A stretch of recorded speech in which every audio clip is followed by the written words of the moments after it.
It's time!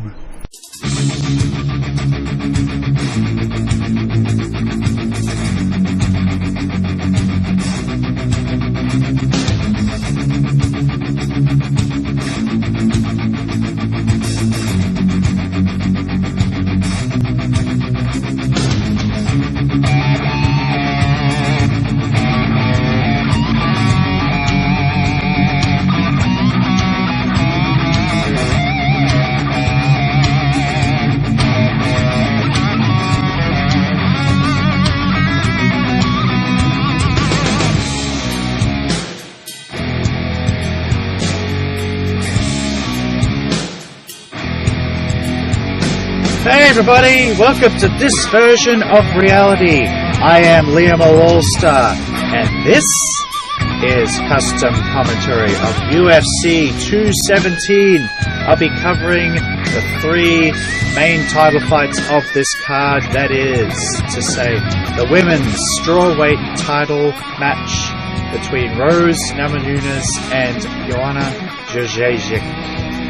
The Bantamweight Championship between TJ Dillashaw and Cody Garbrandt. And the main event of the evening, the returning George St. Pierre takes on Michael Bisping for the Middleweight Championship. It is set to be one hell of a show, and you get to listen to me and my custom commentary of this event. I'm going to be starting the feed once it hits the 1 hour mark, which is about a minute away. Or less than a minute now, I guess. So let's just have a quick look at these three main title matches. So we've basically got the Bantamweight Championship between Cody Garbrandt and TJ Dillashaw, which is scheduled to be a headline of 2:13. However, Garbrandt withdrew due to a back injury. Is rescheduled for this event. The Strawweight Championship between Joanna Jędrzejczyk and challenger Rose Namajunas, which is currently number 4 ranked, and this is going to be the first scheduled title match of the evening, so it's going to be coming up real shortly in the next 20 seconds now. And of course, returning fighter and former two-time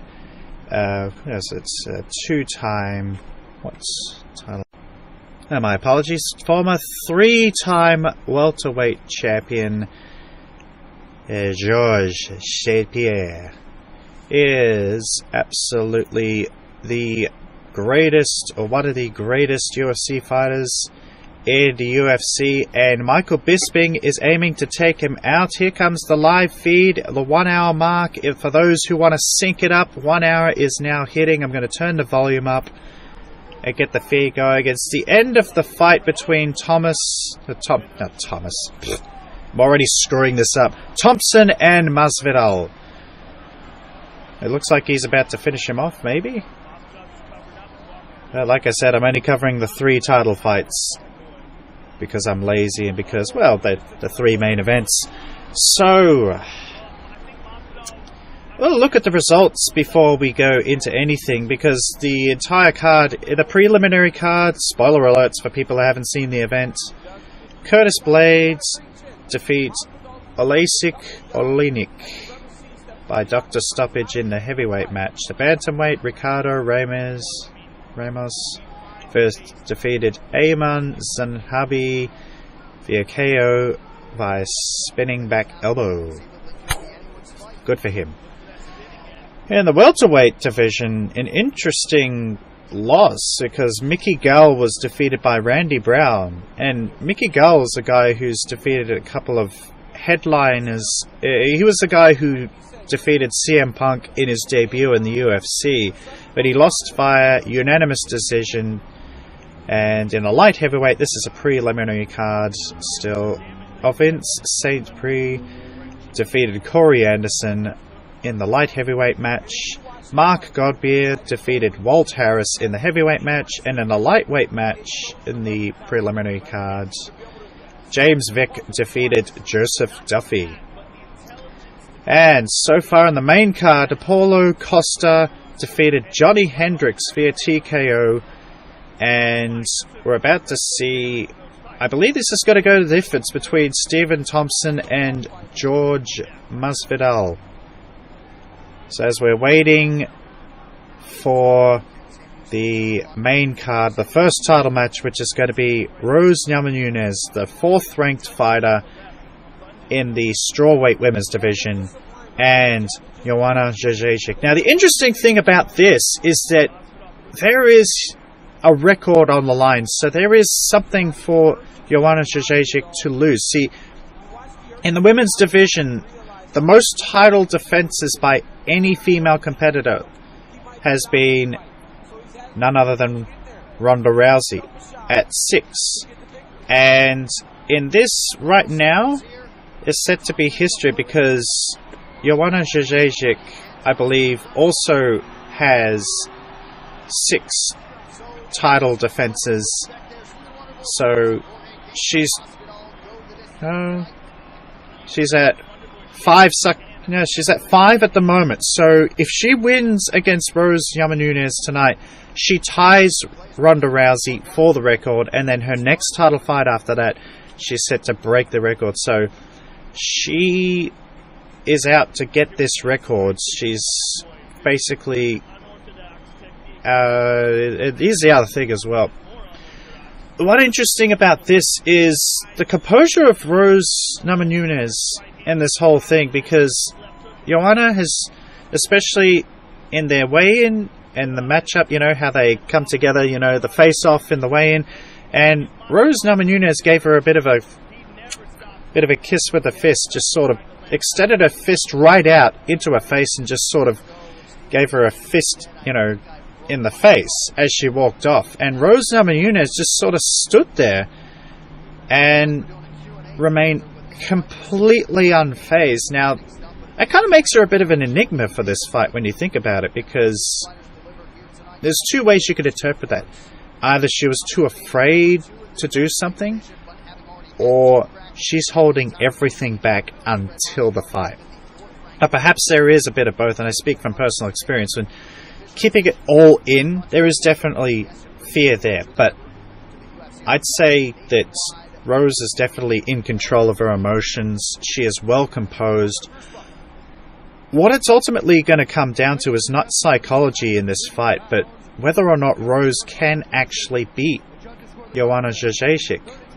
Because, let's quickly tip over.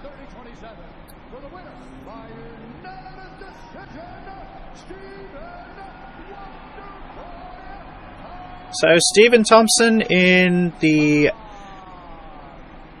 this match is won by unanimous decision. So yeah, this is just continuing to record, so all errors and everything in my speech. If I can't English today, that's too bad. So we are just moments away now from the title fight between Rose Namajunas and Joanna Jędrzejczyk. So basically, it's going to come down to fighting ability, and Rose Namajunas was in the very first ever strawweight title match. She was in the Ultimate Fighter. It was a title that they were debuting in the Ultimate Fighter, and basically what happened in that match was, unfortunately, she lost. So basically what happened was, in the Ultimate Fighter, she faced off against Carla Esparza, and she was submitted by a rear naked choke. But despite that, she's had a successful career for the most parts, and she's gone against several different people, most notably when she fought against Paige Van Zandt at UFC Fight Night 80, and she won that match. And there was a couple other matches where, one where she fought against Carolina Kowalkiewicz. All your names are just, you know who I'm talking about. Carolina Kowalkiewicz. That's the name. But Kowalkiewicz defeated Namajunas by split decision. So basically, there've been a bit of ups and downs, but Rose Namajunas has been clawing away up the division. Defeated Michelle Waterson in a well-titled you know, basically it was another high-profile match for the two, and I believe this is the one which has earned her a title match, despite the fact that she is only 4th ranked, but then, you know, as well, Holly Holm got the title match and she was ranked 10th in the division, the lowest in the top 10 rankings, and won against Ronda Rousey. So it's about to begin shortly. So Joanna Jędrzejczyk has dominated the strawweight division, and she is about to have the promo card shortly, but she's been on fire, not always been the most respectful, and especially considering, you know, just the mentality, the psychology of it all. She's come into this and she's already started taking her swings with her mouth and with a general attitude. She's trying to get into the head of Rose Namajunas, and also it's her game to get into the head of her opponents before she steps in the ring, and to use that psychology to gain the edge. Ow. We're just moments away now. Now, what are my predictions for this fight? I think that I don't see this going... I honestly don't see this fight going longer than 3 rounds. I reckon that'll be one within 3 rounds, but who will win between Rose Namajunas and Joanna Jędrzejczyk? I'd like to see Rose Namajunas win because she's such a nice person, and she's the underdog in this, and I like her. She's a nice person, but I believe that Joanna Jędrzejczyk does have that little bit more of an edge, which should be able to get her through this fight. She's got the experience as the champion. She's contending for a record to tie that record with Ronda Rousey. I think, unfortunately, or rather fortunately for Joanna, but unfortunately for Rose, we're going to see another title defense. I mean, I do hope that Rose wins, but I just don't know if Rose has exactly the same tenacity that Joanna does. But that's not to say that it can't happen. I'm just finding it a little hard to see how that could happen. And not to mention as well, we look at the stats between the two fighters here as well. And so basically, in her MMA career, it's had 14 wins and no losses. So, you know, that's something to consider as well. And we look at... we go over to the stats for Rose Namajunas, and her record is 6-3. So at least a third of her fights have ended with her losing. So we look at the stats there, and they definitely favour Joanna more than Rose. So she's definitely coming into this as the underdog in this fight. God, when is it going to begin? Promos.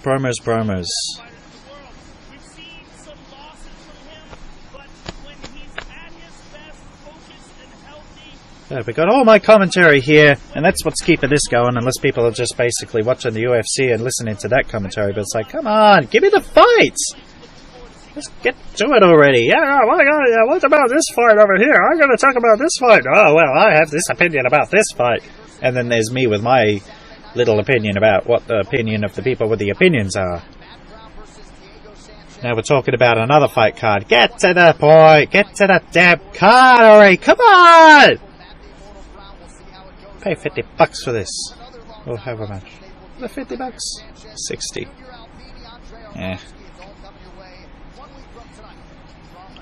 Yeah, not to mention Madison Square Garden, New York, is where this event is also being held. Probably should have mentioned that in the beginning. It was actually in New York, and the closest I got to seeing Madison Square Garden was outside when I drove past in a cab. And yeah, so hey, little bit of cheap plug right here. If you haven't checked it out yet, check out on my YouTube channel in my feed for the 10-day USA tour of 2017. Next episode will be this Friday, as always, until the 10th day has come and gone. So there's still quite a few parts to go, but in the meanwhile, it looks like we're about to get into the first title match of the evening.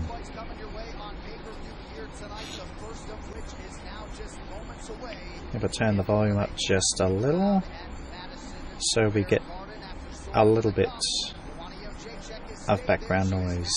On the verge of UFC history, tonight, Thug Rose Namajunas is in her crosshairs. So we're getting the promo.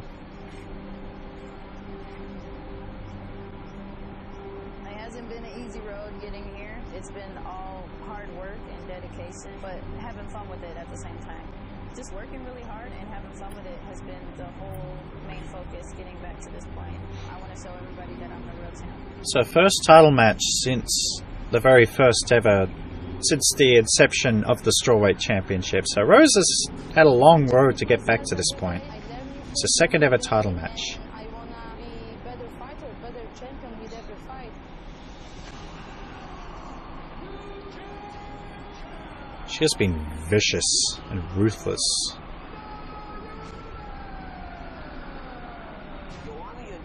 Is an assassin. She's definitely trying to tear your head off.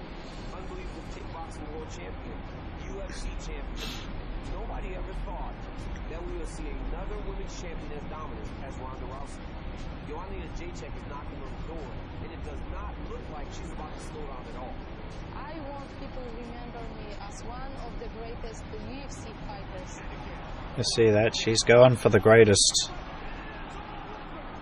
Joanna's been tested on a number of occasions, and she pushed right through it. But Rose Namajunas is a new challenge. You've got to be very careful against Rose, because if not, boom, flying armbar. She has more submissions than anyone in this division. She's willing to try anything. Yeah, she has a way of slipping through, like... Win over Joanna to me means that I'm the greatest of all time. Best in the world. That's what I'm doing this for. I'm here to take that title from her. She's very talented. She's very sneaky. She's never going to be ready for me. I'm the best fighter in the world. I want to retire as undefeated, and it's my goal. And I make my goals come true. So it should be an interesting fight. And looks like we're about to get into it finally. Come on, let's get him out there.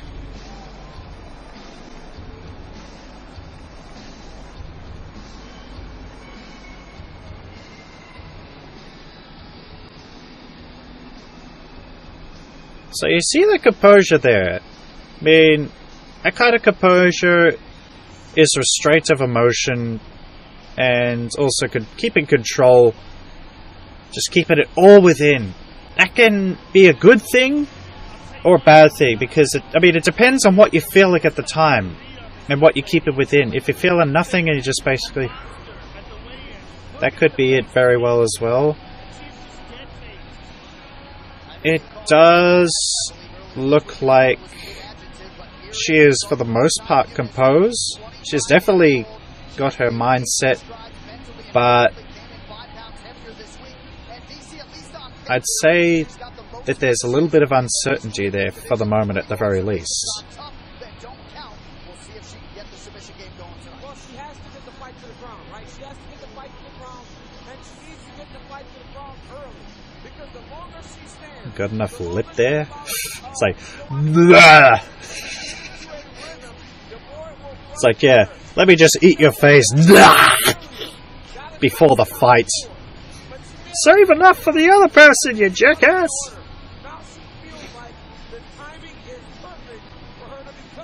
I didn't know that. Probably should karate black belt. Oh yeah, that's right. Yeah, she's a black belt in karate.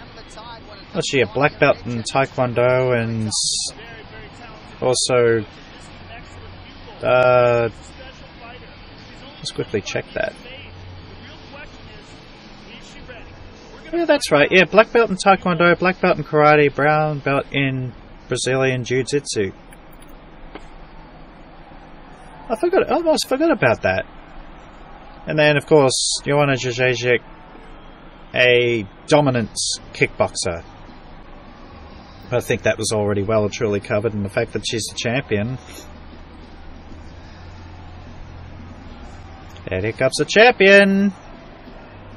See how this one goes, see what she'll do in the ring. Will she continue that disrespect towards Rose Namajunas, or will she just go in there and actually be a good sport?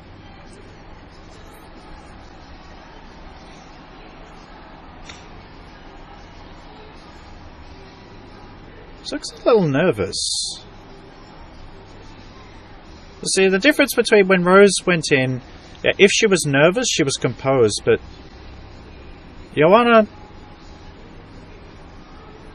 you just see the way she's acting and everything, just sort of trying to put it on, like, yeah, okay, trying to get herself up in the zone, trying to amp herself up. You can see if the security wasn't there, she'd probably be going to the ring as quickly. She does look a little bit nervous, just a little. Just a little apprehensive, and she does have something to gain and something to lose in this fight. The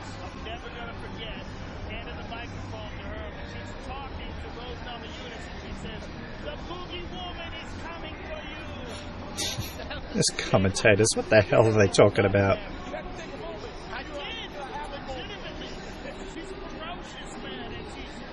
That's what I don't get as well. It's like, you're taking your shirt and pants and your shoes off when you get in the ring anyway, so why do you going to wear it on the way to the ring? You know, I don't understand, because as a competitor, when I've competed, not at that level obviously, but competing in, you know, martial arts myself, and, you know, in athletics and other competitions, it's like, okay, you got, you know, your jacket and that, but it's like, it's like, why all the layers of clothing when you're going to the ring? It's like, by that point, okay, beforehand, wear all of it to keep warm, but then after that, it's like, let's do this. Just get it off and get straight to the ring so there's less stuffing around, you know? That's just me. Here we go, yep. So Joanna's already in. She's... Yeah. Please God, let me win. La, la, la, la, la. It's like, I think God's gonna sit this one out. But then, hey, what do I know? You see how she enters the ring running around, just getting that adrenaline pumping, trying to get herself in the zone, but that's not to say that when she gets there, you know, it'll be very interesting.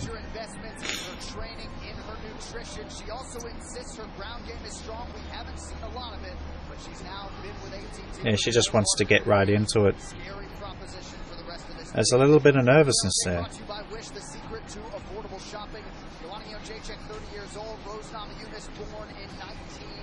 I think as well, because Rose is a little bit of that, you know, because she is a bit of that unorthodox, like, you don't expect a lot of the things from Rose, and that, you know, how she's gotten those submissions, she's snuck in and managed to win the fights that she's won. Oh, here comes through. Quiet. The announcements.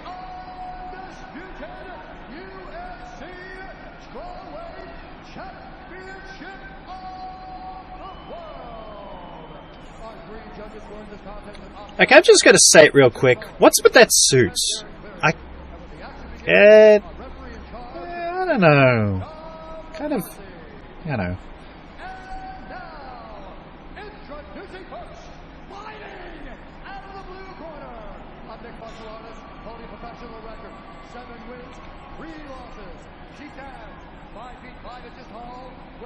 She's a little bit nervous there.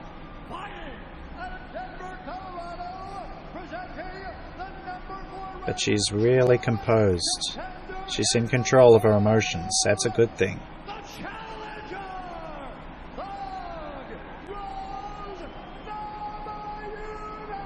Well, she's trying to keep herself all, try to keep everything elevated there.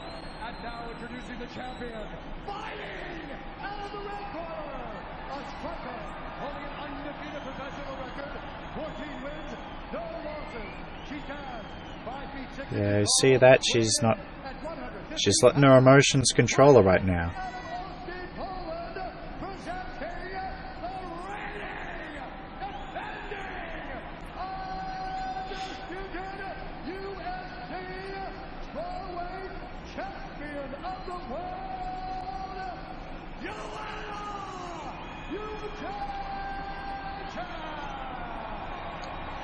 Okay, looks like we're about to hit it off. Face off in the ring. And here we go. She's got to do that thing where she's like...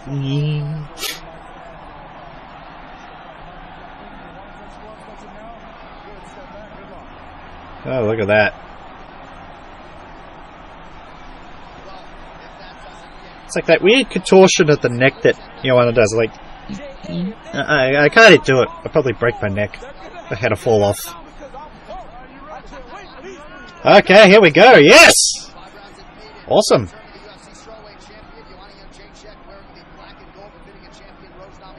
Yeah, for all that confidence, Joanna doesn't seem to really be going in that well. Maybe it's just the first few seconds, of course, just testing things out, but still, for all that confidence, Joanna's really not doing anything yet.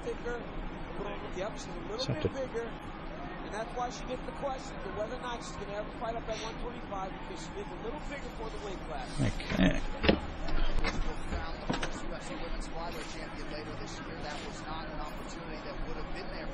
Right.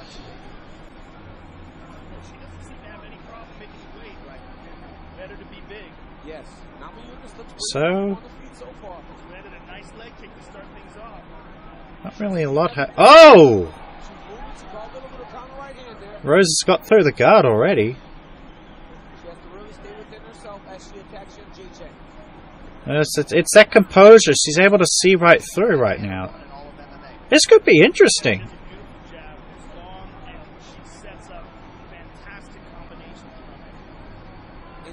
I mean, Joanna hasn't really been able to break through with anything, but Rose has already gotten through her guard at least twice now.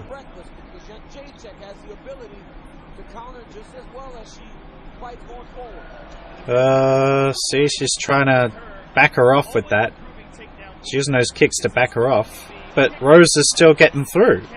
Yeah, Joanna's, she's throwing all those attacks as a means of defense. That's not working. It's like Rose is getting through. Like, she's getting straight through. I mean, in this case, you'd think a little... Oh, look at... No!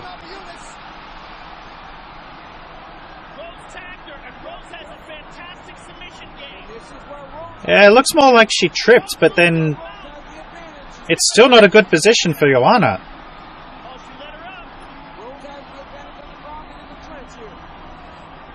You'd think that by this point... Joanna would be going right at it because she's backing off.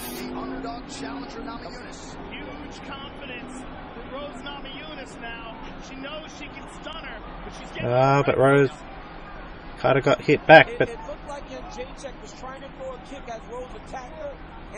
But Joanna, it looked more like she tripped, but still she got hit, but she tripped over. But still, that's the energy it would have taken her to defend that. She's got to go in. She's got to do something. But she's not doing anything. Rose is in control of this fight. I mean, the first round's obviously going to go to Rose. Oh, look at that! I called it! First round to Rose. Holy crap! Just as I say, it's like, oh, Rose is going to win the first rounds. She then goes ahead and wins it all. Oh, well done. That's awesome. And the first round, like that was good. That was awesome.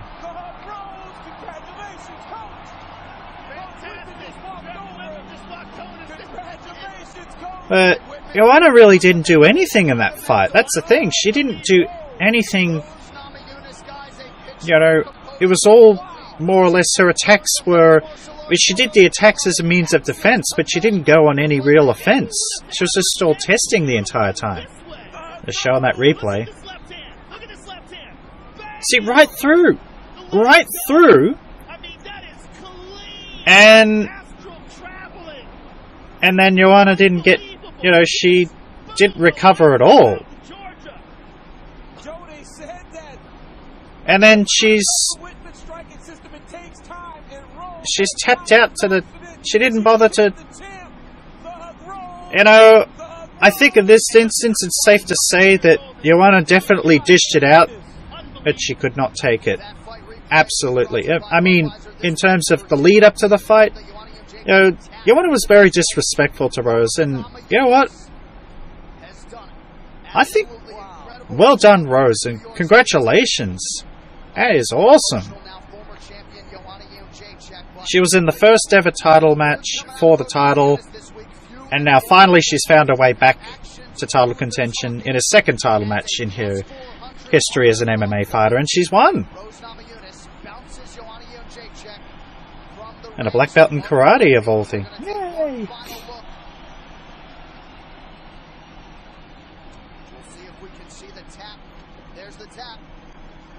But then she gets up, and it's like...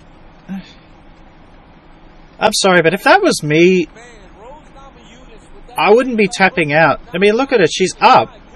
Joanna's had worse, but... Joanna threw that one away. That's one that Joanna could have won, but she didn't. She didn't do anything. Ladies and gentlemen, referee Big John McCarthy has called a stop to this contest at 3 minutes, 3 seconds of the very first round. Declaring the winner by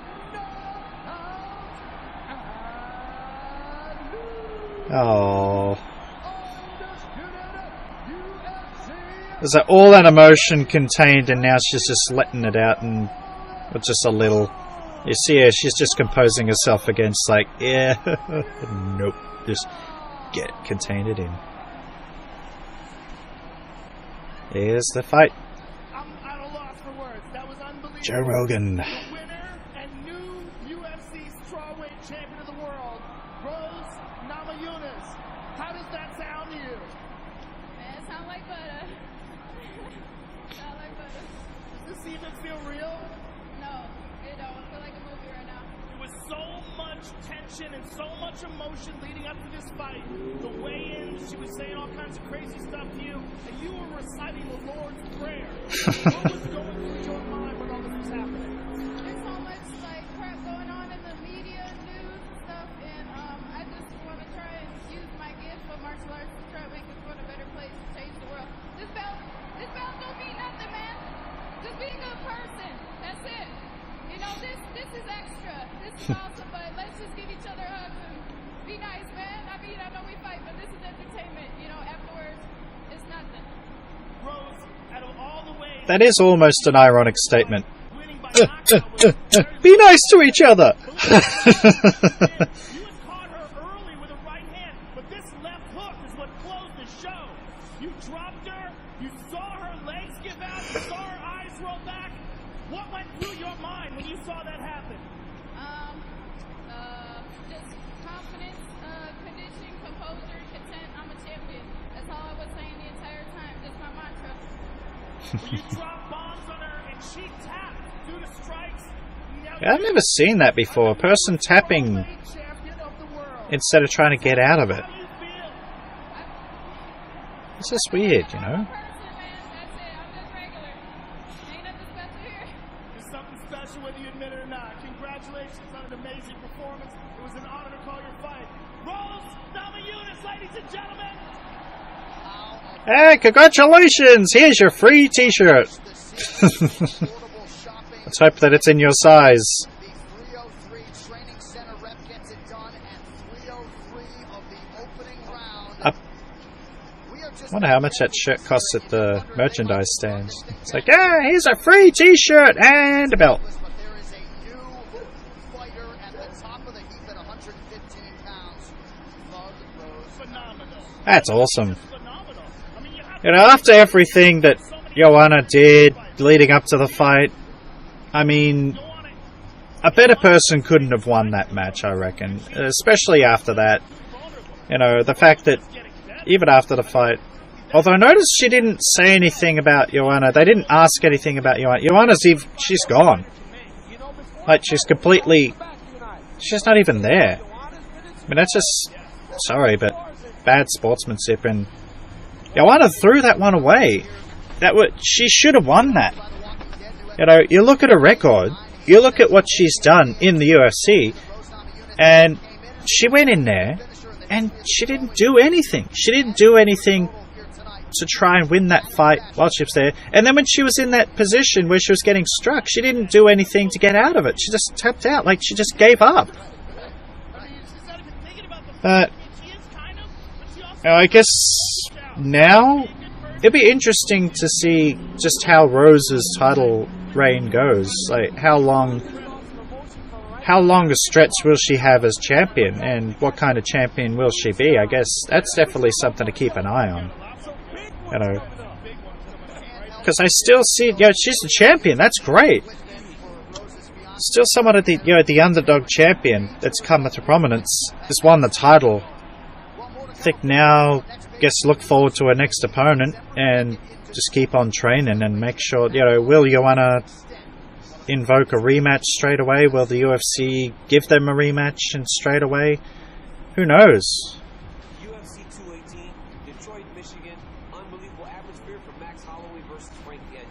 So now we're getting some advertisements for the next one coming up is another very interesting match between, let's see, get to that little information right there. What are you doing? Damn little. So the next match is TJ Dillashaw versus Cody Garbrandt, and there's a bit of history between the two of them. So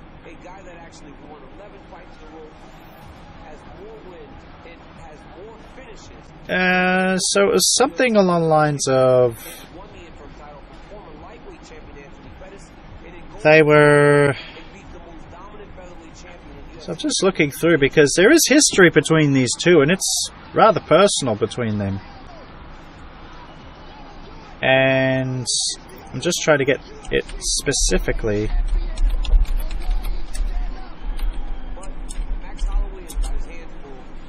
Before it comes up, which I probably should have done earlier, but hey, doing everything on the fly. This is all live, but there is.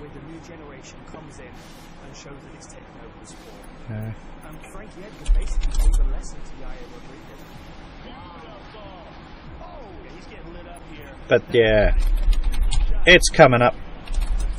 I'm trying to get a little bit of background on them.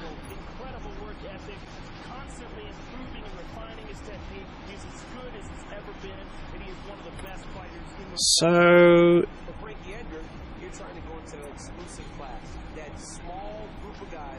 let's see what it says here.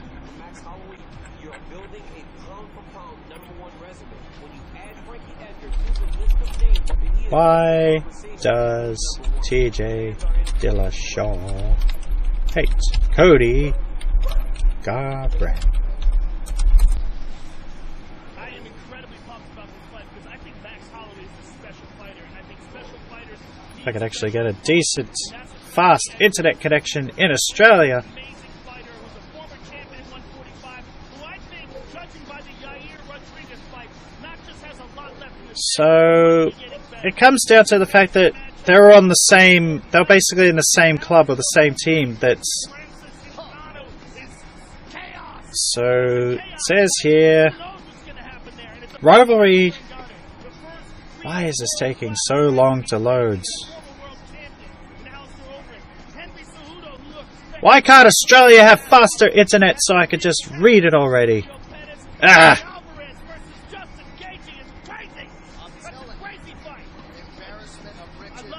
So apparently, because they're former teammates, and I think it has something to do with the fact that because he left the team, and so they're part of Team Alpha Male. And since TJ left, and I think there's some heat there where basically he basically, you know, betrayed. I think there's something along the lines of he betrayed the team. You know, he turned his back on the club. That's a lot of that. Something that certainly can be relatable to a degree, because I mean, it's never a good thing when, oh, we're going to get the lead up. Oh no, that's right. We're getting an advertisement for The Walking Dead. I haven't seen The Walking Dead yet, but yeah, basically the rivalry stems from basically a personal feud between the two of them, and being former teammates and now bitter rivals. I guess it doesn't really get any simpler than that. And yeah, it's be interesting to see just how this turns out, because TJ Dillashaw is the former champion, and he's coming in, so this is his chance to regain the title in the bantamweight division, the men's bantamweight division, against Cody Garbrandt. I gotta say something about Cody. He seems to be quite egotistical. I mean, last time I saw him fight, last time he did fight, which I believe was on the same card as Ronda Rousey and Amanda Nunes, he was quite arrogant and egotistical, taunting his opponent, and I mean, I didn't really care much for it personally, but I'm sort of sitting on the sidelines of this one and saying that I don't know how this match is going to go. I mean, I don't know too much. I don't know enough about these two to call it down the middle. You'd think that the champion would defend his title in this instance, because he's still a relatively new champion and he's only had one title defense. So getting the promo right there.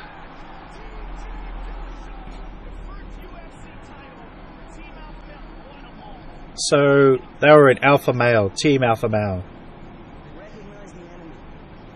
He went running from you guys. Uriah took him out of school, built him up. Wayne comes in, takes over, and then takes the champion. They were asking TJ what's going on, and he was like, "You're always staying here. I'm Team Alpha Male." See, there it is. And TJ was the way they conduct himself as a teammate, as a person.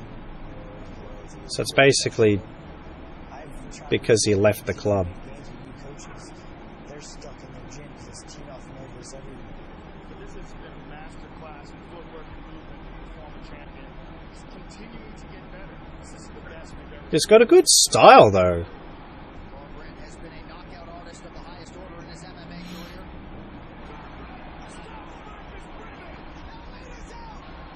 But there, Cody Garbrandt, he's good as well, but yep, see, there's that match. And where it's just eager. Yeah, see, I was just taunting him in that match. Yeah, it was pretty 50-50 for a while. I lost, but I would take it like a man. He's still got to fight another guy who comes from Alpha Male who's just as angry as I am. He's very willing to be able to finally. In fact, I don't even think he's had a title defense yet. Also for my team, I myself on being a proud Team Alpha Male member. Now we're at a bigger. So, what it ultimately comes down to is loyalty and respect. Because TJ, they claim that he said, you know, that you're loyal to the club, staying loyal to the club. Oh, no, I'm staying. And then he ducks off and leaves and basically goes against his word, what he said. So he lied to them, basically. It feels like he was disrespected. Like, loyalty to Team Alpha has been betrayed. So definitely some bad blood there. And also the fact that Garbrandt is quite an egotistical individual as well. He would have taken that very personally, and that explains it to a T. If no one knew what the explanation was. But I've been in that position before as well, where I've had people that I train with. Okay. I just gotta quickly say before anything, there are better Red Hot Chili Peppers songs to choose as your theme.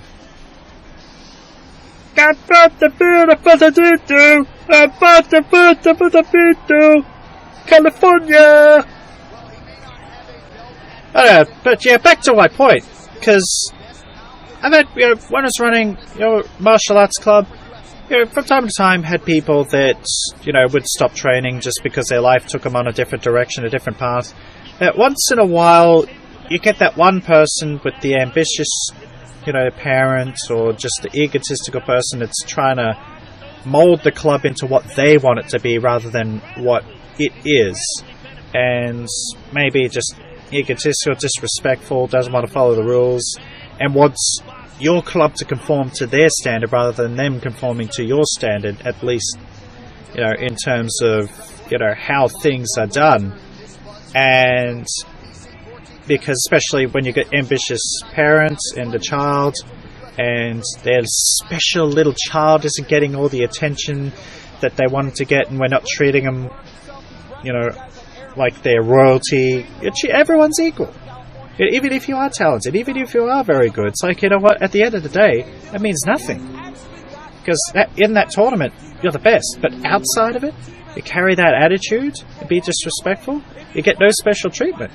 And so, in those instances, in the once in a while, every now and then, you get that one person that would then take their darling, or take their darling self, their darling child, to another club where, just basically hop from club to club to try and find somewhere where they would be treated with this absolute royalty, like with this rod up their ass mentality, where it's like, they want to be special, they want to be the number one focus, them and no one else, sort of thing. And it's like, that's never going to happen.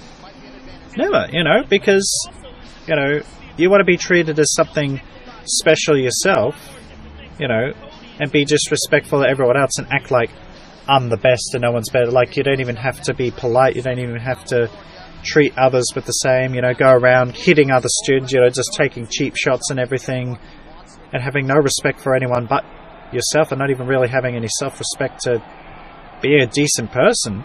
And then, of course, you're not going to get any special treatment. And there'll be times where we had to kick people out of the club because of certain attitude. And I guess that's also where it comes in with Cody Garbrandt as well, because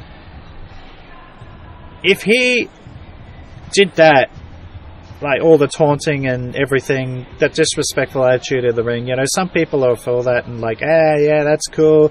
It's like, it really isn't. It's a bad attitude, and it can have a bad reflection on you, not only as a competitor, but it can be detrimental to you, because then you're shifting your focus. You're shifting your focus from the fight, and instead you're focusing on just basically trying to demoralize your opponent and humiliate them, rather than actually defeat them in a physical competitive contest. So I guess that's probably what it will come down to here. I mean, because TJ Dillashaw is a proven fighter, former champion in his own right, and he's here to take back the championship. He didn't lose it to Cody, but basically he's former champion, looking to become a champion again. But Cody Garbrandt has definitely ego, there's definitely pride, there's a lot of things that are on the line in his mind, and he needs to focus on that, because if he goes in there and does the taunting and crap, and he could lose. But I do believe that, Cody's got the upper hand in this, because I just think that, because he's taken the pride of his club, he's taken all that in. I'm going to make a call right here and say that Cody's got I reckon he'll win this. I reckon he should win this, rather. Maybe because I'm already technically 0 for 1 in predictions. So this will probably make me, you know, maybe it'll even me out. Who knows? Or maybe I shouldn't go in predicts because it's too close to call. But Cody being the champion and still just a new champion should be out to win and, you know, start his title reign. But the interesting thing as well, he won the title back in December of last year, and it's been this long since his next fight, and that's where I'd be like, you know, I'd be going to Dana and everyone would be going, you know, as many fights as possible. Next fight. When's the next fight? Give it a fight, sooner, because the longer you wait, you know, holding a title is one thing, but being a champion, a fighting champion, completely a different thing altogether. That's just me, you know. If I were UFC champion, if I ever get in that ring at one point and become a champion, I'd be basically clamoring for title fights as soon as possible to defend the title, you know? Because what's the point of being a champion if you're not defending a title, if you're not proving your worth as a champion in the ring, you know? But we're going to get the ring announcements from Bruce Buffer in a second, so...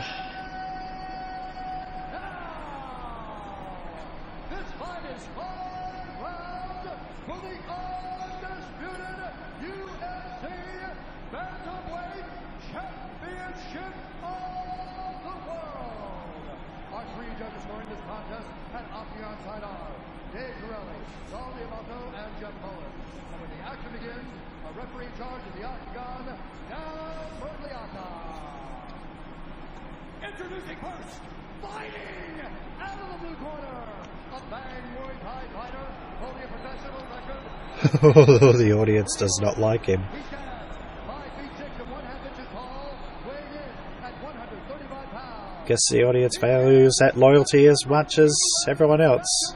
Contender in the world and the former UFC bantamweight champion, presenting the challenger, TJ Dillashaw. Yeah, I think he's kind of not the favourite in this match. Someone should get him like a notebook or something, like a colouring book, so he doesn't just colour your skin in.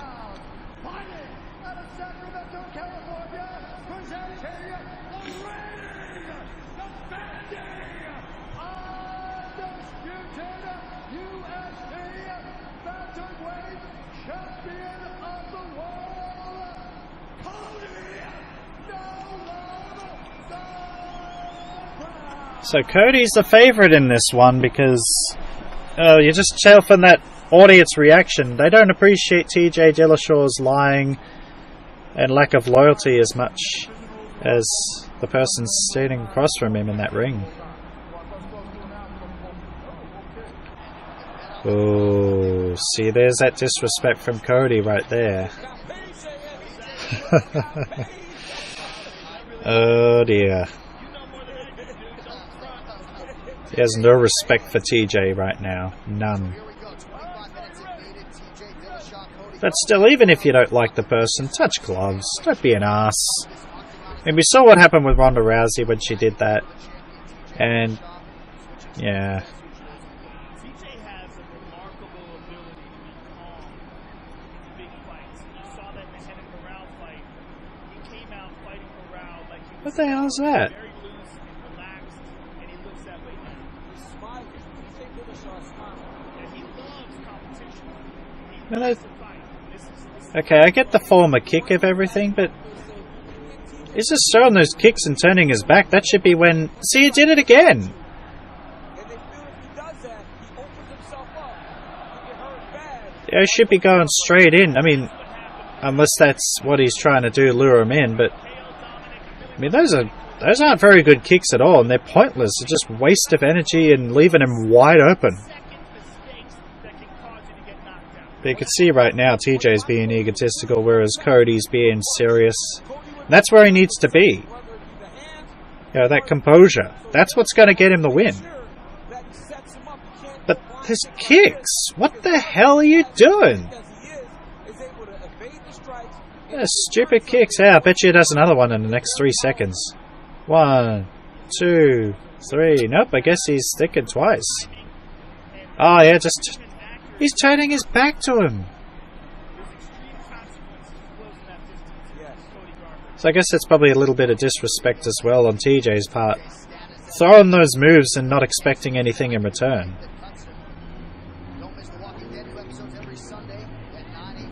So those are bad kicks. They're not...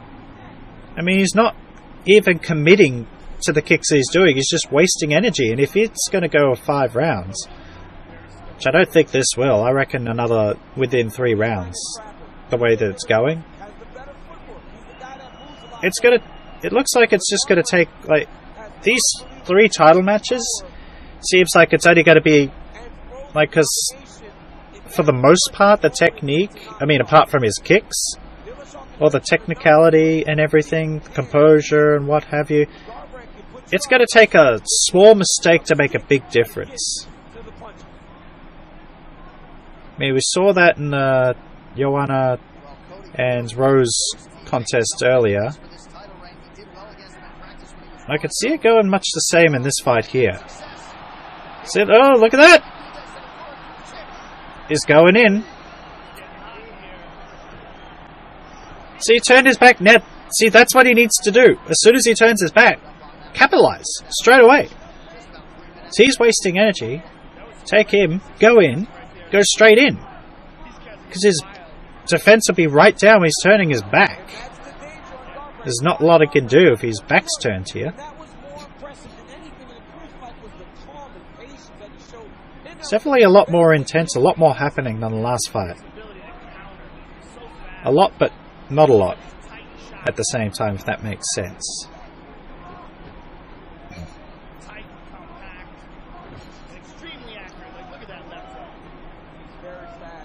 So Cody's got pretty good right now.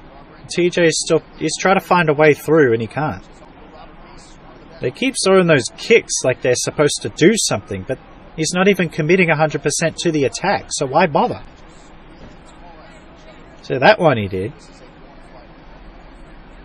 But still, so the kick is going nowhere. And that one there, he's kicking, but it's making no difference. He's wasting his energy.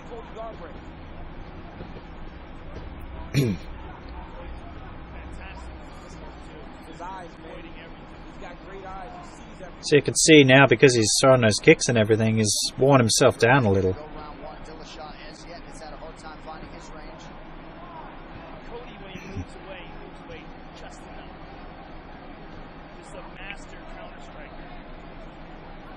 So I reckon this one's going to go the rounds.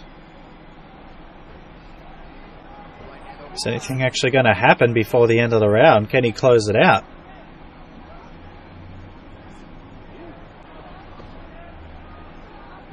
See, TJ's, I think, focusing more on just... See, there's that kick again.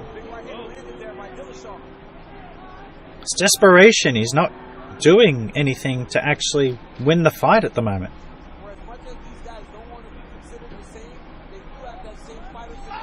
Oh, go, go, go! Oh.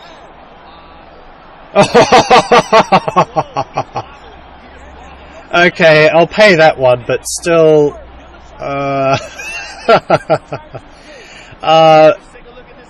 as funny as that was, like, oh god, flipping the bird, but... I would have gotten right in and just submitted straight away, just get right behind him. But then, there's not a lot you can do in those last 10 seconds. But Cody needs to go in now. He needs to take advantage of that. He needs to, you know, he's got this fight won if he could just continue to go in and not go in the taunting. Because at the end of the fight, flipping him the bird, if he's going to get in that mentality, he's not going to win the fight. You know? The TJ's going to be in desperation mode now. He's probably going to start tightening up his game and his defense and actually, you know, unless he starts throwing stupid kicks again, unless he actually commits to a kick. It's not got to... You know, those kicks are useless unless you actually have some sort of commitment to it. You just throw kicks for the sake of throwing kicks. You're wasting energy. And it's like when you throw punches for no reason. You're sure it's a taunt. It's like trying to get him to flinch. But see, there again. Wasting energy. You've got to be conservative with your energy sometimes. There he goes.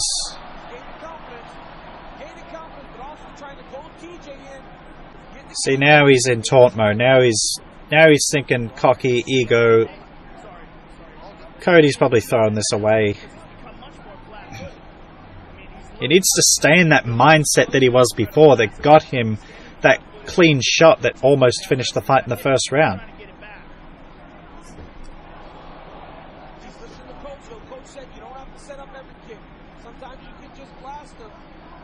Just look at it. But is anything actually going to happen? They're just still testing each other, not, you know. Cody should be the one going in. He's the one that, you know.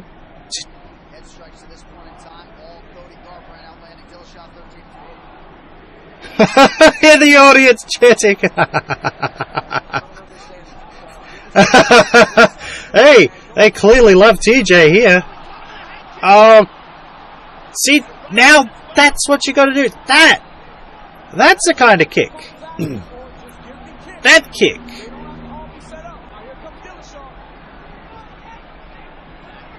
This fight's turned around real quick. It's got him on the ropes now.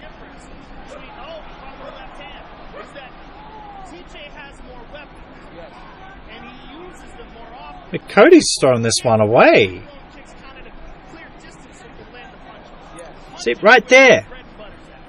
Right there is the opportunity to just bang.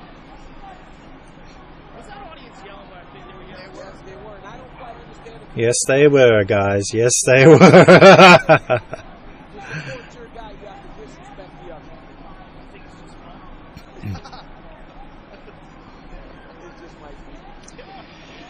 Oh, God. Cody's now he's on the defense. He's letting him get in. See? Like, right there. Oh, you threw it away. He threw that one away. Cody had it, and then he backed off. He got taunt mode, then he got rocked a bit. Instead of engaging and going forward, he just went back and let TJ in. Yeah, I think TJ is more about that than Cody is. You can tell by the fact that TJ... I don't think Cody really even realizes where he was rocked. Just see the way he was clean, just... Man. That was a good shot. It wasn't with a bloody kick. Take note of that. All those kicks that TJ did. It did nothing. Except maybe that one. And that clean headshot. That's the one that did it. That's the one that got the mark. That's the one that did the mark. Yeah, Hey, get this guy. Somebody needs to get this guy. One of the corners is yelling at Cody Garbrandt. Somebody needs to get this guy out of here. Have some class. Yeah. Congratulations, TJ Dillashaw, but you have to be humble. That's just unfortunate. I mean, well done to TJ. But Cody threw that one away. That's a fight he should have won. He had the first round. He had him. He got him down. And if that first round had actually gone longer, I reckon Cody would have won. But, yeah, you just... I mean, they're going to show the replays of it anyway. That's the second rounds.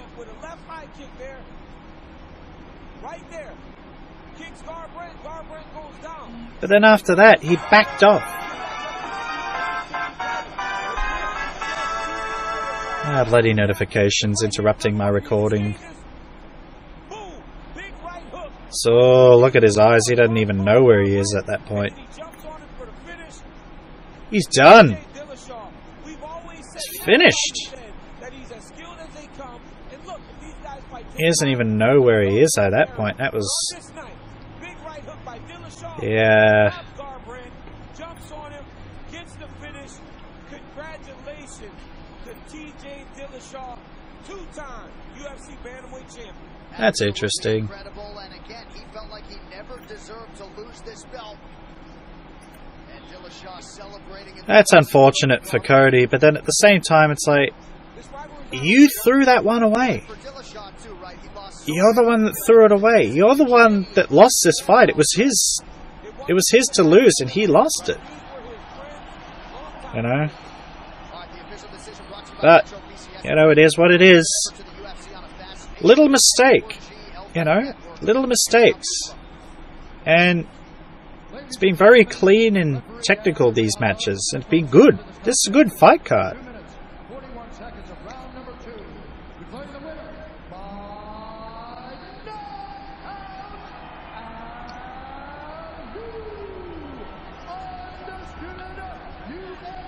So we passed the 1 hour mark on the podcast. For those that are still sticking around, we've got 2 new UFC champions out of the 3 title matches. Bantamweight champion of the world, TJ Dillashaw. What did you say to Cody at the end of the fight? I was just yelling. I was just yelling. I was just excited. He stood up and I was just yelling. Once the guys had settled that down and then embraced. Congratulations, man. He's a hell of a fighter. Yeah, well, he embraced him. Cody didn't. Now,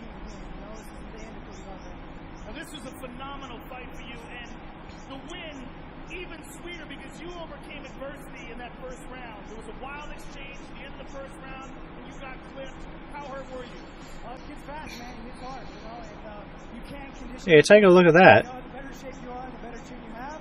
Got him. Got caught with the right hand with his guy. He's got a big foot right hand, but you bounce right back. You know, Was very lucky the round saved him. Let's take a look at the high kick you landed in the second round, because that's what started it. You landed a left high kick and stunned him, and then in the Yep, follow-up exchange, that you one, put him away. which is the first and only good kick he's thrown the entire night. Oh, absolutely, man. I was kicking the body, kicking the side leg.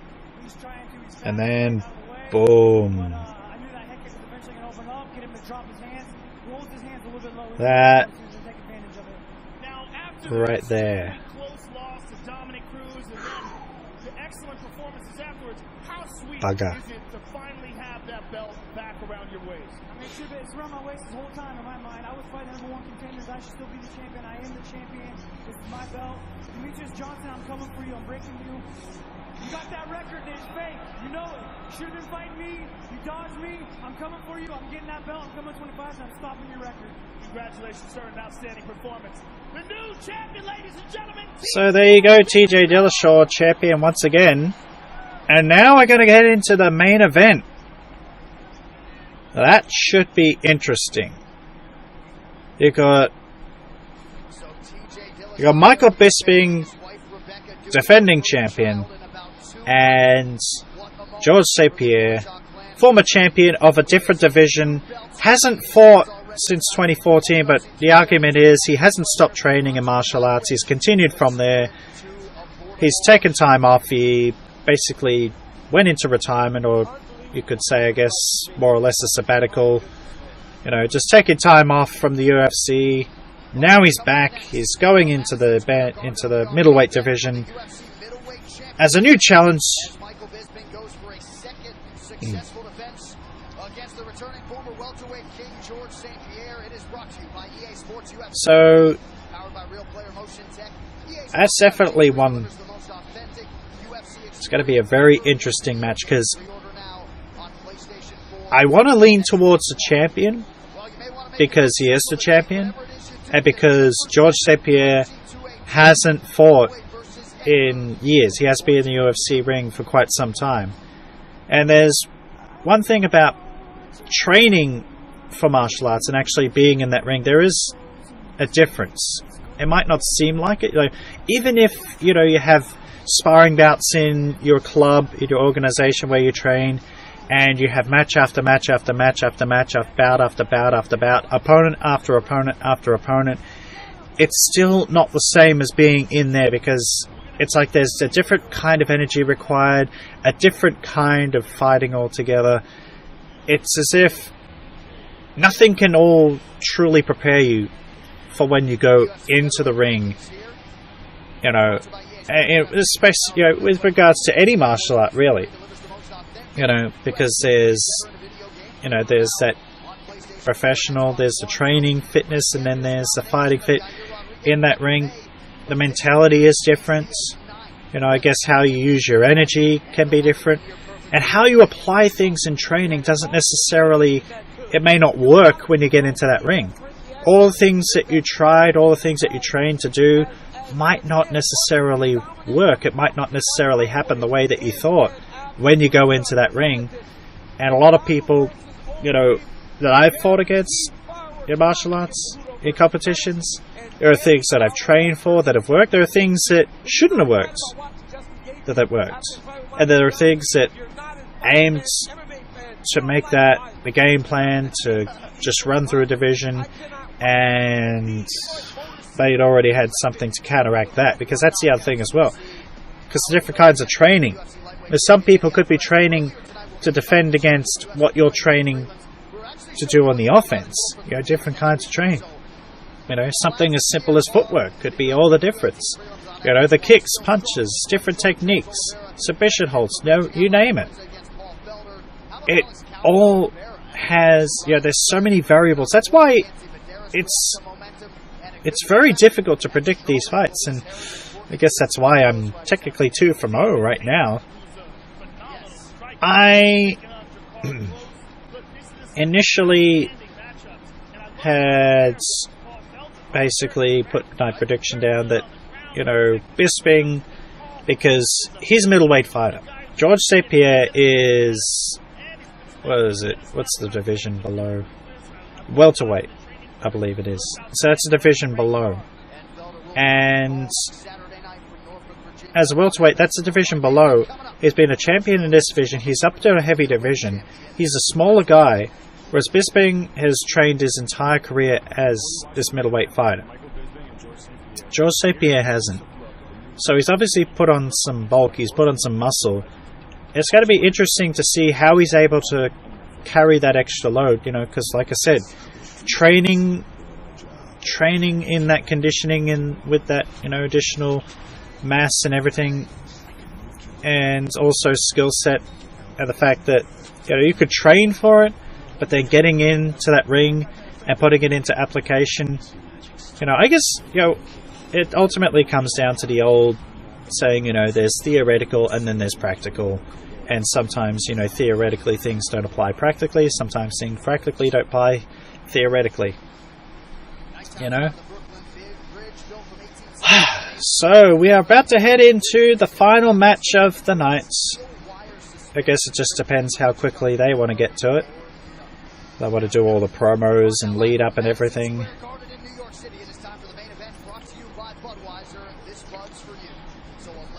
Yes, the title match brought to you by Budweiser. Get drunk off your ass and then want to fight people just like in the ring. Except because you're drunk, you'll think you're a UFC fighter. But in the eyes of everyone else, you'll be so drunk and so off your face, and people will be laughing at you. Here we go. Promo lead up.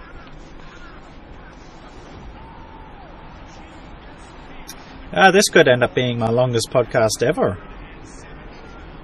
depending on how long this fight goes.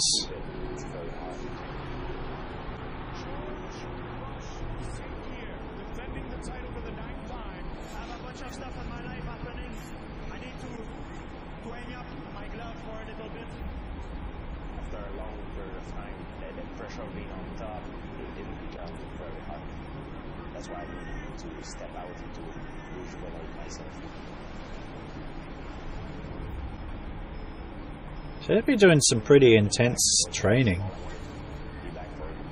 At least that's just what it shows in the promo. He could be training in a rusty old garage with some rusty old weights. Could be a little rusty.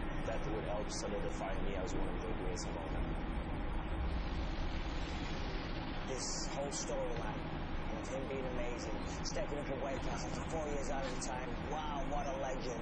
So bull. George retired when he did because Johnny Hendricks moved. Good old Manchester. the reality of the situation. George does not want to get hit in the head anymore. And the worst possible matchup for him is me. I hold the record for the most significant strikes landed in history.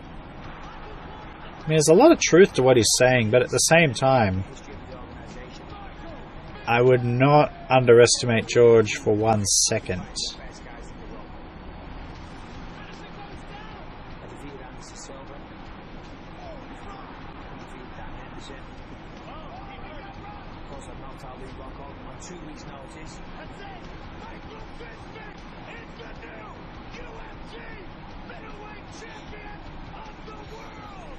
George thinks he's going to come out of retirement and take my belt away from me. The guy coming from another weight class, you're out of your goddamn mind. He's a much bigger guy than I am, but I believe I got better skills, better technique, better athleticism, and I believe I am a much better version than I was before.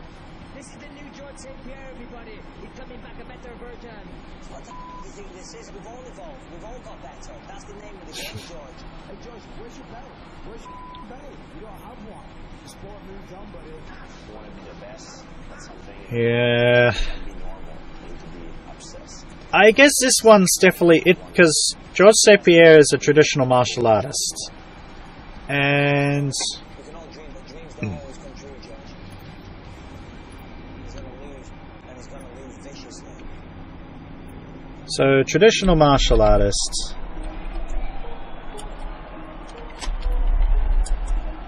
He's coming to the ring right now. But just a little quick background on just exactly what martial arts Mr. Pierre.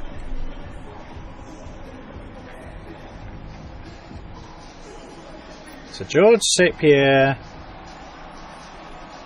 is a 3rd dan black belt in Kyokushin Karate, 1st degree black belt in Brazilian Jiu-Jitsu, and a black belt in Gaido Jutsu, a black belt in Shidokan.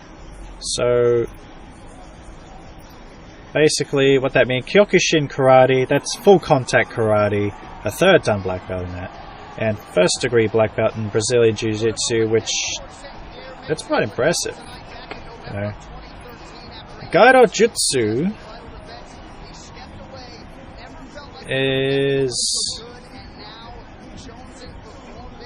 well, so it says, I guess that's just an MMA club, but Shidokan is another form of karate as well, another form of knockdown karate. So basically he's got multiple grades in multiple arts. He's a traditional martial artist.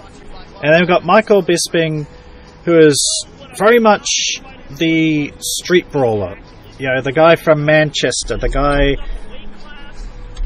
you know, he is from Manchester, and he lets you know it, wears his flag around, very proud.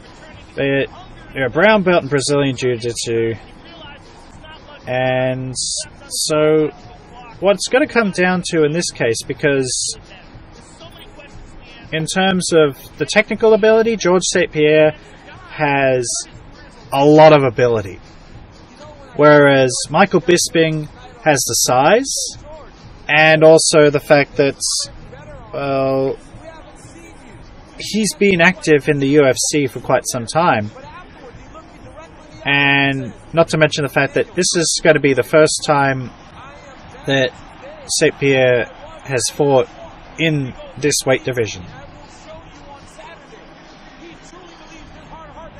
So there is that leading edge there that Michael Bisping does have, but if Michael Bisping isn't careful, then George can very well walk away with the belt. Yeah.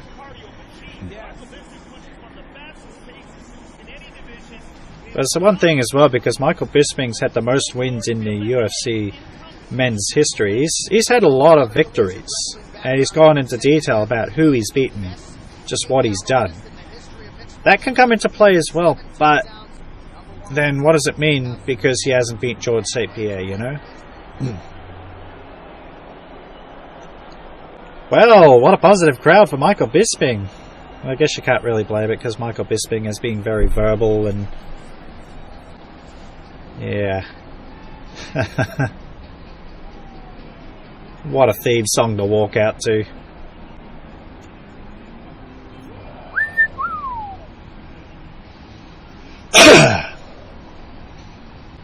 All good here.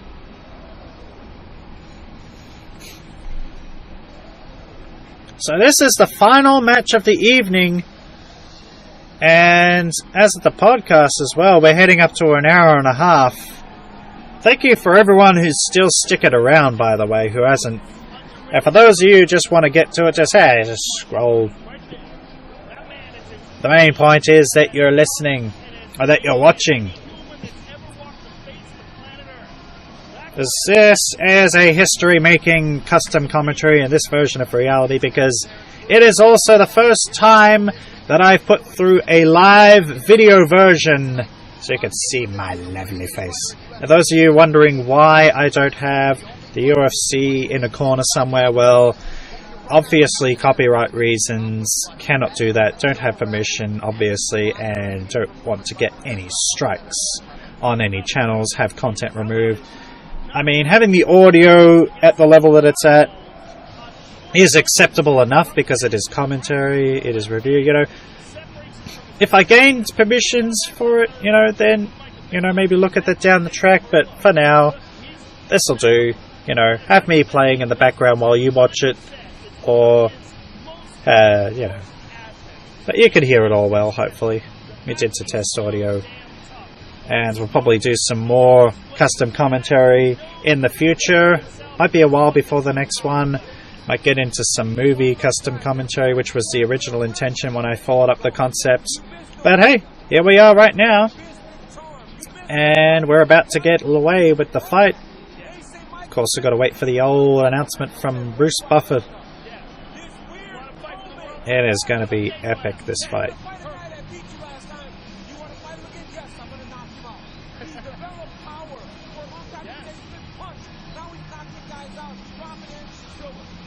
Okay.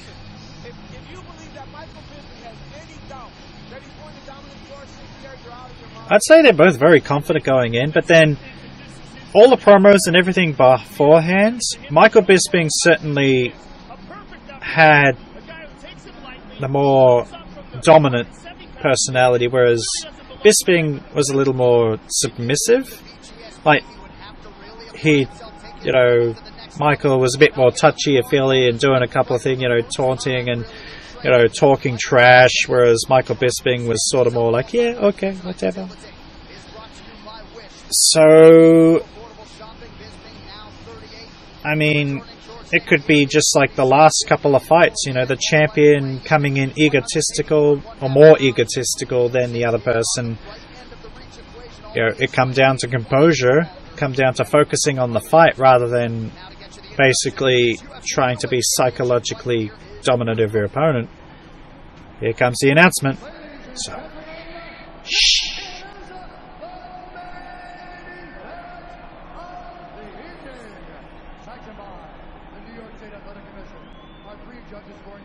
Quiet, everyone. Bruce Buffer is announcing.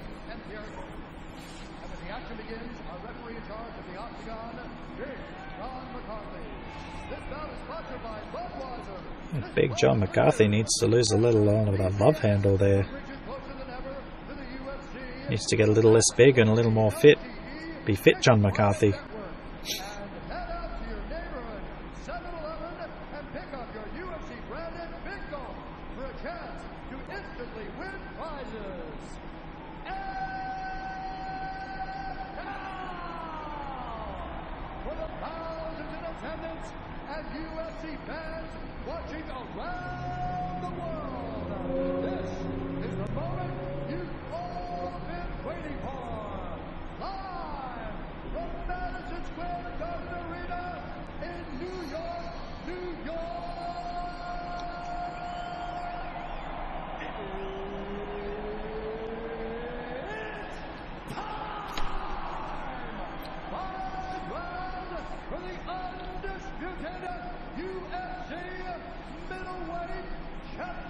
Championship of the world. Introducing first, fighting out of the blue corner. See, George is a lot more composed.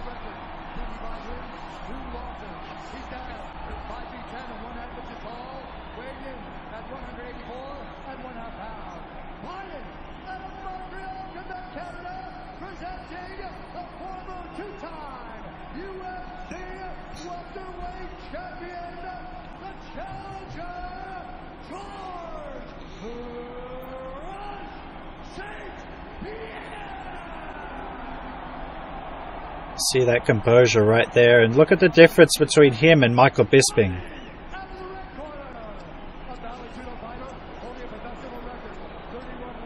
So he's focusing on the crowd. Shouldn't be focusing on the crowd. Focus on your opponent. Who gives a crap if the crowd doesn't like you? It's all about popularity.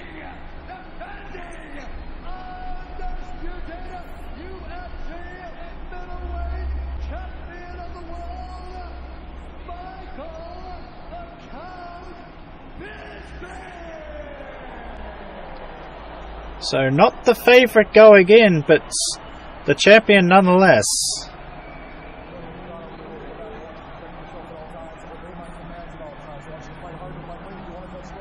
Looks like a chicken.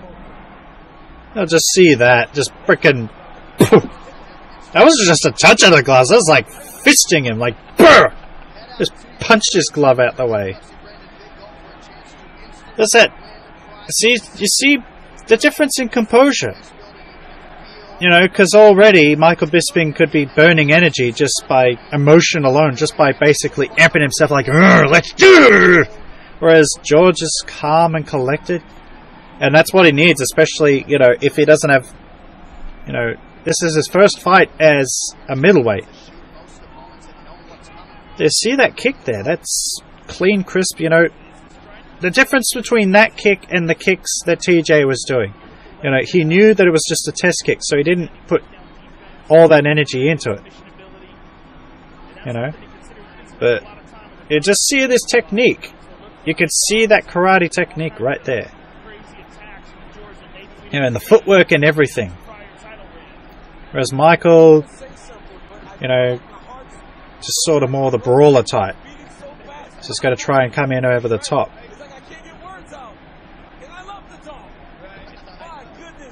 See, look at that. Just got to try and come in over the top and get him in the head. There we go. Look at that.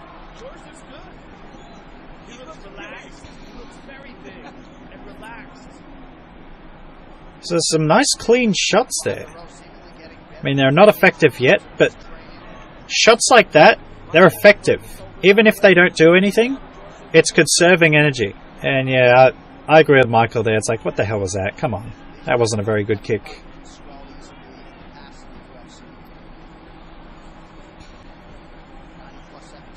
I'm going to call it again and say, you know, so far my end match predictions within 3 rounds. Each one's been within 3 rounds. I don't think it's going to happen in the first rounds. I reckon this will be another short fight, but a good fight. I'd say second round. I'm not going to... I mean, I've already gone on record by saying that Michael Bisping should win, but I'm just going to be a fan and just enjoy it and not predict. So that way, at least I can say I'm not 2 for 3 in predictions. That is to say 0 from 3. 2 from 3 in terms of wrong predictions. But really, the other 2 champions... they gave it away, in a way. They should have won, but they didn't.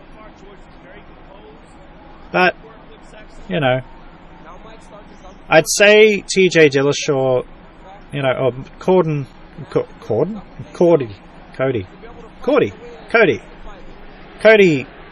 should have won more than Joanna. Joanna didn't do enough, but Cody, he had that match.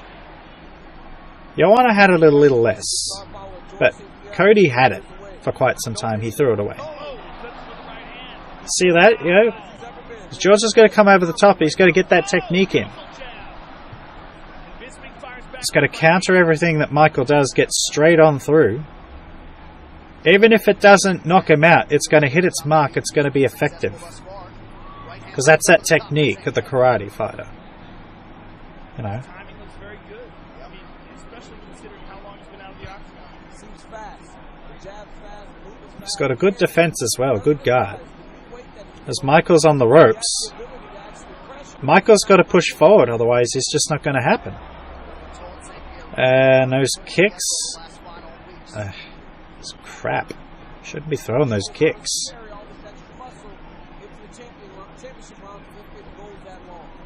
Yeah, Dan Cormier brings up a good point. You know, carrying that, like I said, carrying that extra muscle, that's extra strain on the body. Even if he's been training in that condition, that's extra weight. And he's 5'10", whereas, you know, someone who's 5'10" versus someone who's 6'1", you know, they're both about the same weights. What the hell? He's like, what's going on? What are you doing? Well, okay, but Michael's not doing anything. It's a stalemate. Dude, he's not doing anything to get out of it.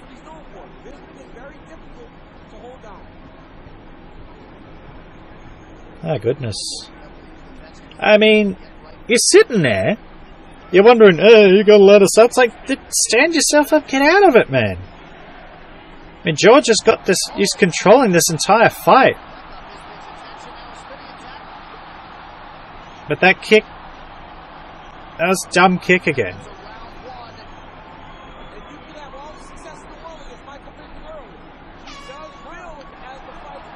As Michael Bisping's pretty much on the, he's on the edge of the ring the entire time.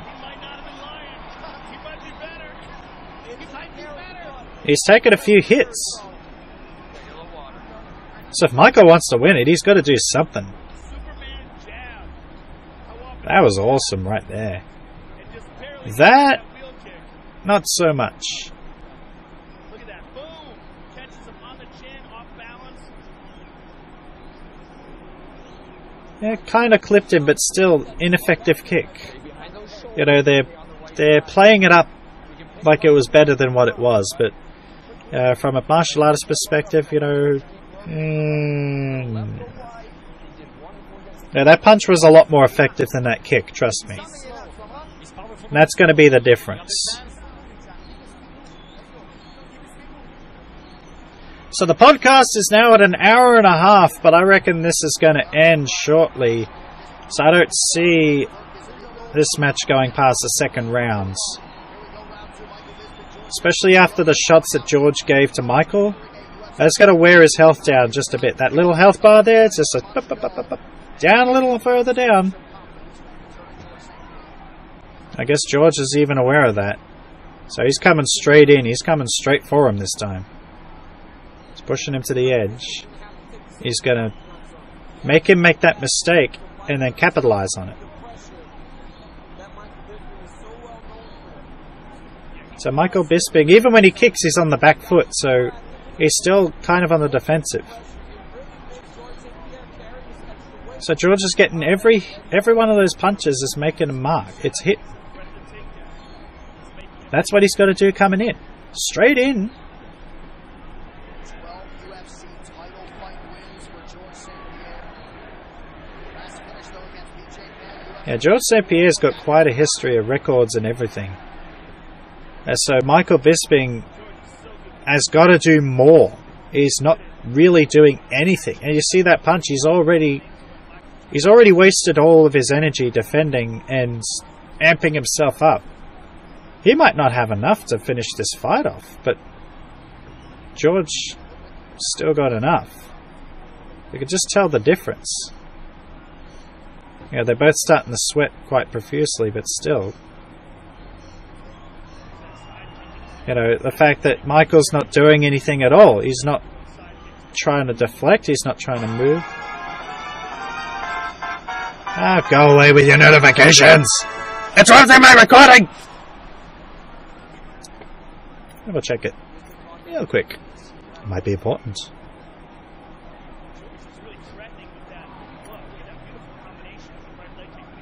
Ah, stupid. Not you, the notification. You know what I was talking about. So... and that's it as well, because the Kyokushin full contact karate. So he'd be trained to take some heavy hits. So like that, nothing. You know, George, hit like that, maybe another couple of different opponent, might have done something different. But with George, because he's conditioned for it, just completely conditioned himself.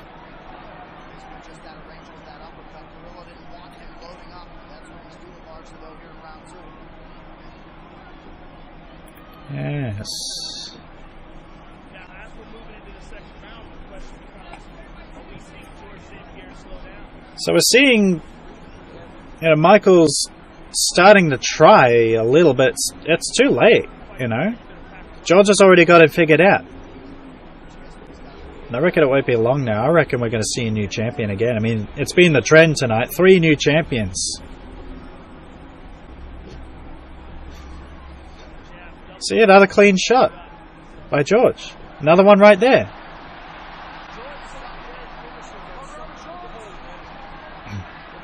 Let's see, this is probably not a good thing for George. Because Michael's good at getting out of those situations. And this is where Michael, because that Brazilian Jiu-Jitsu background, this is where Michael could do some damage.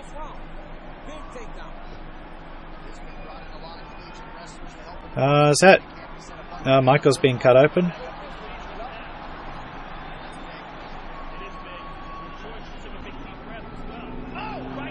But there you go, see.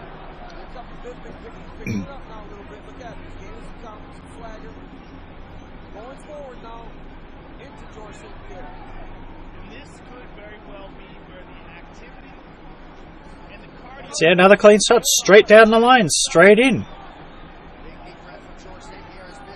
George is getting he's getting a lot of those strikes in. Whereas Michael isn't. That's a big difference between these guys at the moment.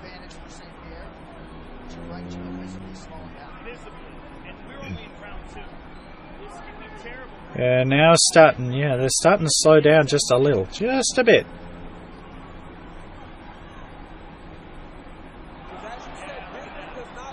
Yeah, not very effective though. Good technically, but there was not enough power. He doesn't have enough in the tank to make that an effective kick. Not good enough. Because Michael doesn't have quite enough energy to make that... he's not going to finish that with a kick like that, unfortunately. Maybe if he did that earlier, that's certainly... because he would have had a lot more strength and speed, stamina to just pull it off, but... he doesn't have enough.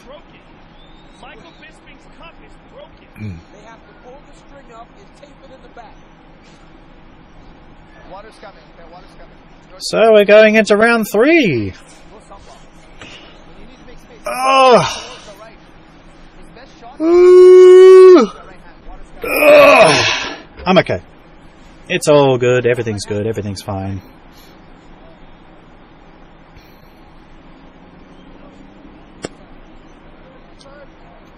I reckon this has to be the final round, because unless it's just going to drag out and start to become a boring fight, I reckon this next round something interesting is going to happen.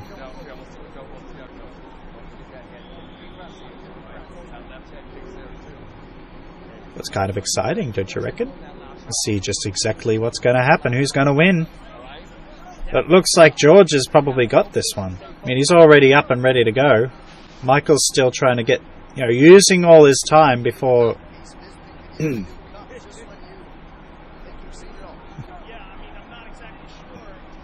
Yeah, don't you just hate it when you break your cup?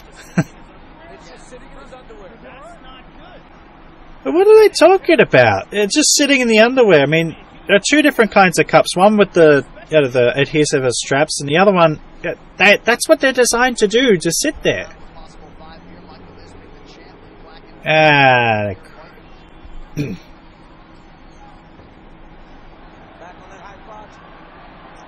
Personally, I don't like the ones where they're all strapped up. I like the ones that sit there, But this isn't a position that George wants to be in. This is where Michael is going to do damage. It allows St. Pierre to not only control him, but to rest a little bit. He's fighting in the positions that he's very comfortable.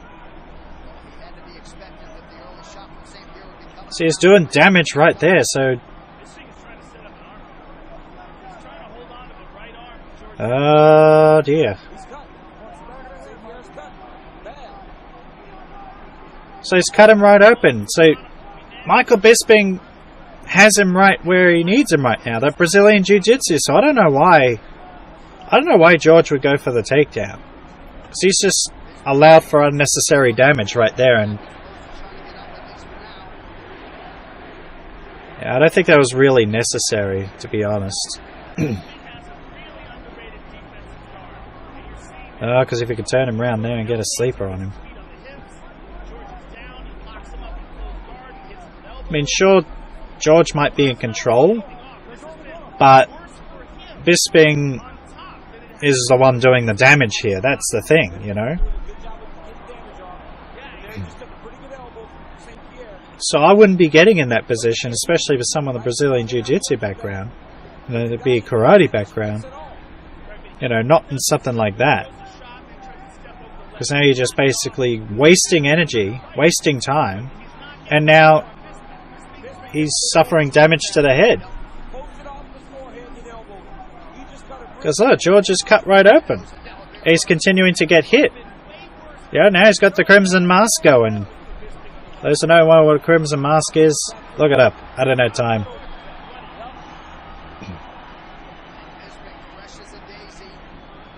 But now he's going to have, you know, that's going to be a distraction as well. This is where Michael Bisping should be able to capitalize, but he's not. You know, just continue to go in. But he's not doing anything. He's still... It's like he doesn't have enough energy to do it, or just apprehension because... You know, once again, because he doesn't have enough energy to commit to the attack, to finish him off.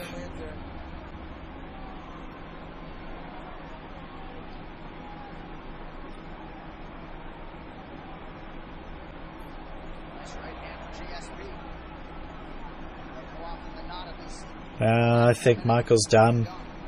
I mean, even though it looks a little different, Michael is still on that back. He's still going back.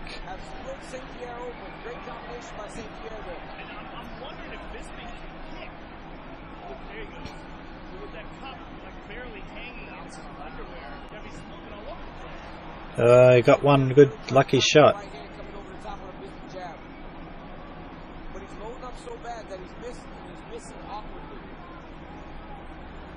We're heading towards the end of round 3, though. Maybe I was wrong. Maybe it's not going to be the between 3 rounds.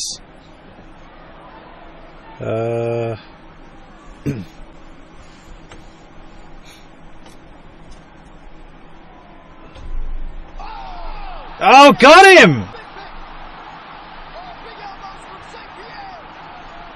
See that connected shot right down the middle. Finally got him.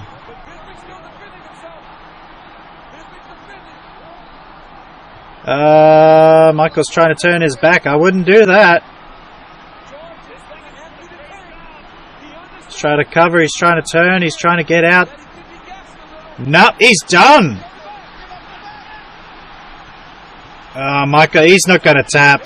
The ref's going to have to call it. Michael is not going to tap. He'll pass out before he taps.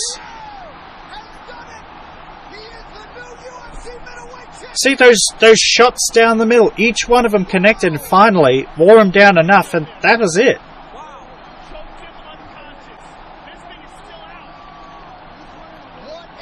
And there's the interim champion right there.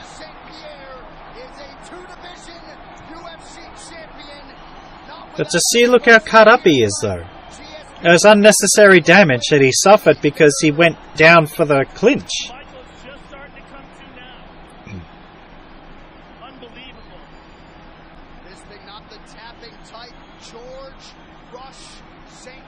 Yeah, so he didn't tap out, so at least he could say, I didn't submit. But he was choked out.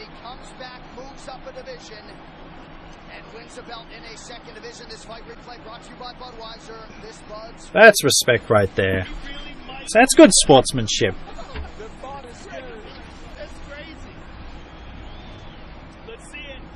a look at it again here.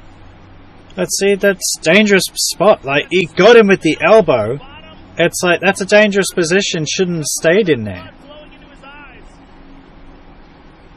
Because think about it as well. Now he's got to rest and recover to, you know, from that injury before he could probably be medically cleared to fight again. You know, because you suffer too much damage like that, the doctor could always call the fight and say, nah, you know, due to doctor's stoppage. So he got lucky on that account, but if Michael kept going in and going for the injury, that could have been it. But, you know, he turned his back to him. That was, he just, small mistakes, little mistakes right there, I just gave it away, you know? Oh well, we got 3 new champions tonight. Rose, Liamo Nunes, TJ Dillashaw, and now George St. Pierre. This is a pretty good, this has been a great fight card, maybe the best this year. I mean, this may very well be the best fight card this year. The best, yeah, clean, technically, you know, great fights. These are good.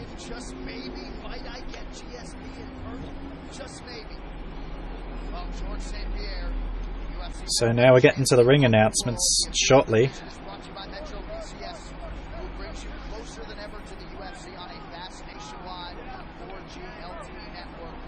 Yeah, Bruce Buffer's like, get in there, come on, let's do this.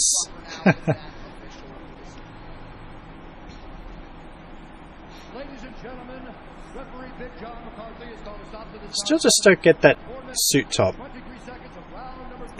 Just, I'm not into it, that whole pattern.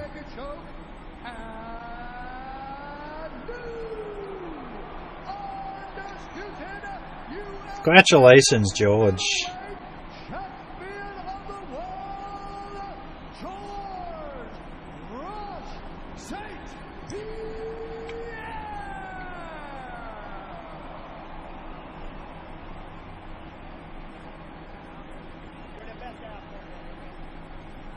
Yeah.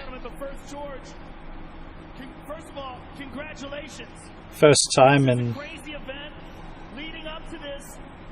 this whole fight card that the challengers stuck around for the post-match interview. What was this all like for you? And I don't have a word in my mouth right now. It's my dream come true, guys. Thank you for the support.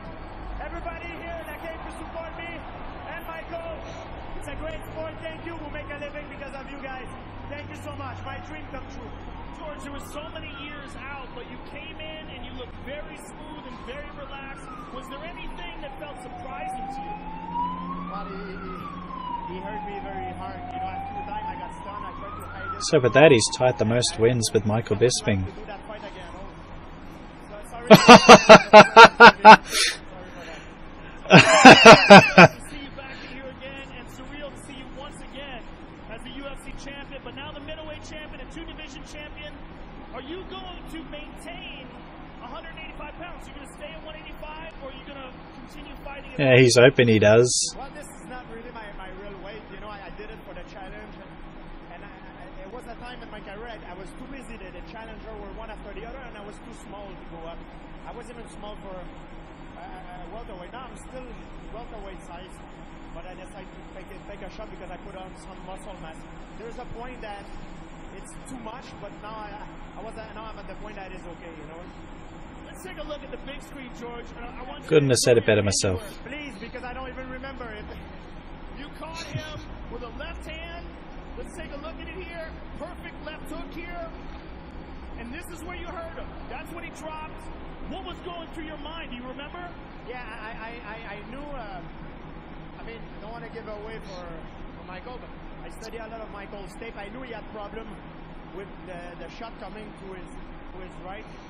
So our plan was to fake him on his left side to attract his attention, and Well, it worked. strike him on the right. That's what we did most of the fight. And you swarmed him on the ground, and you were trying to stop him with strikes, but then you gave him some space and he tried to get back up to something rear naked choke. Yeah, it was a trick, you know. I kind of sometimes put trap. I have more experience. MMA sometimes if you before a few years ago I was always trying to force things, and I think the best way in fighting is to set up some trap. So when your opponent step in, it's easier to get it. Sorry for the analogy, but that's how it is, you know. Well, George, you said that you had improved when you came back. You showed it tonight. It's not about. There we go. It's not about who got the biggest balls, so to speak. Sorry for my language. It's about technique, setting trap, and intelligence. And I was fighting a bigger man, and I was trying to prove it tonight to all my fans.